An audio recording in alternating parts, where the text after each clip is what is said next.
Olá pessoal, aqui é o professor Euler, professor de Biologia, e vamos à resolução da nossa primeira questão da lista, uma questão sobre núcleo que diz o seguinte: o núcleo, delimitado por membrana, é uma estrutura de células eucarióticas e responsável pelo controle das funções celulares. Com relação à organização, estrutura e função do núcleo, assinale o que for correto. A número diz o seguinte: a hemácia humana é uma célula anucleada, ou seja, durante a sua diferenciação, perdeu o núcleo. Pessoal, a gente sabe que o número de núcleos ele varia de uma célula para outra. A maioria das células tem um núcleo, algumas células têm mais de um núcleo e outras células não têm núcleo. As hemácias são exemplo de células anucleadas que não possuem núcleo, porque elas perdem ele durante a sua diferenciação. A célula do músculo estriado esquelético, ela é poli ou multinucleada, ou seja, tem vários núcleos. E a maioria das células tem apenas um núcleo.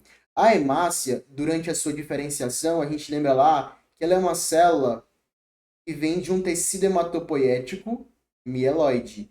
Então, você vai ter uma célula hematopoética mieloide. Essa célula hematopoética mieloide vai se diferenciar em uma célula que vai originar hemácia, mas que ainda não é hemácia, que é o eritroblasto. O eritroblasto ele ainda não é uma hemácia porque ele ainda possui núcleo e organelas. Então, é uma célula que possui núcleo e organelas. Essa célula, durante a sua diferenciação, inclusive, né, se ela tem organelas, como ribossomos, é ela que vai produzir a hemoglobina, que transporta lá gás, oxigênio e CO2 no sangue, para a hemácia. Tanto é que a hemácia, durante a sua diferenciação, o eritroblasto vira lá eritrócito, que eu chamo de glóbulo vermelho, ou de hemácia. São sinônimos. O eritrócito é a hemácia propriamente dita, porque é sem núcleo e organelas. Pessoal, se é sem núcleo e sem organelas, isso quer dizer que, por exemplo, eritrócito não tem mitocôndria. Se não tem mitocôndria, moçada, isso quer dizer que essa célula produz energia a partir de fermentação lática e não tem ribossomos. Isso quer dizer que não produz, no caso lá, a hemoglobina. A hemoglobina quem produziu foi o eritroblasto. E além disso, tem um tempo de vida curta, de 90 a 120 dias. E após esse tempo passado, ela é degradada no baço ou no fígado a partir de um processo chamado de hemocaterese. Então, essa primeira alternativa, pessoal, está correta. As hemácias, durante o seu processo de diferenciação, perdem o núcleo. Lembrando que, pessoal, apenas hemácias de mamíferos são anucleadas. Hemácias de peixes, anfíbios, répteis e aves são hemácias que possuem núcleo. Além de possuírem núcleo, elas possuem ribossomos e, se possuem núcleo, elas mesmas podem se dividir. Elas fazem lá mitose. A nossa hemácia, como ela não tem núcleo, ela perde essa capacidade de fazer divisão celular mitótica. Número 2. O nucleolo é uma região do núcleo mais densa, não delimitada por membrana, que se cora mais intensamente com corantes básicos. Esse local é de intensa transcrição do ácido ribonucleico ribossômico. Nos cromossomos, essas regiões são denominadas de regiões organizadoras de nucleolo. Pessoal, essa alternativa ela é correta. Lembra que o nucleolo ele é uma estrutura intranuclear.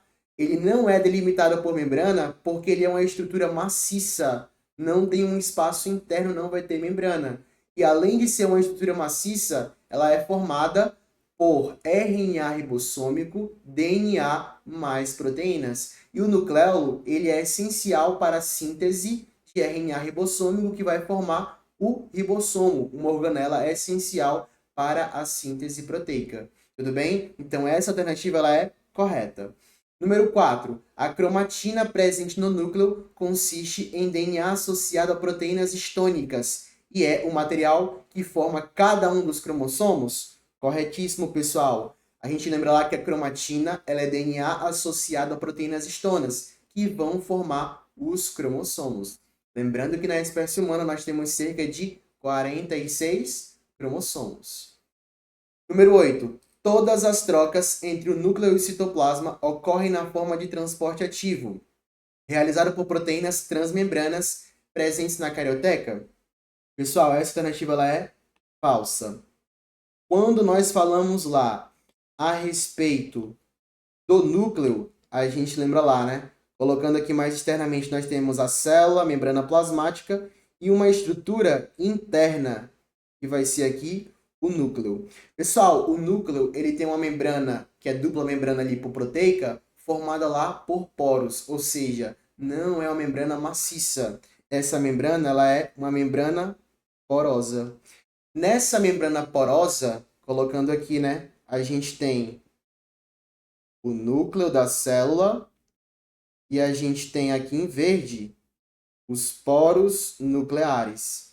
Pessoal, esses poros nucleares, eles vão ter lá um complexo de proteínas chamada de complexo de proteínas do poro, que vão regular a passagem de substâncias, por exemplo, entre o núcleo e o citoplasma. É como se fosse lá a permeabilidade seletiva da membrana. Só que aqui eu tenho proteínas do complexo do poro do núcleo. Essas proteínas aqui regulam a passagem de substâncias, que não acontecem apenas por transporte ativo. Isso vai depender do gradiente de concentração, mas o que é mais importante para que qualquer molécula passe do núcleo para o citoplasma é uma sequência sinal. É como se fosse o passaporte para você passar na fronteira, que é o poro nuclear. Se esse passaporte estiver correto, ela passa, senão, não consegue passar. Essa sequência sinal é formada por material genético, pessoal. Se tiver alguma mutação, faz com que a molécula não passe. Não é só por transporte ativo, depende do gradiente de concentração, da natureza química e do tamanho da molécula. Então ela é falsa. Apenas a número 1, a número 2 e a número 4 estão corretas.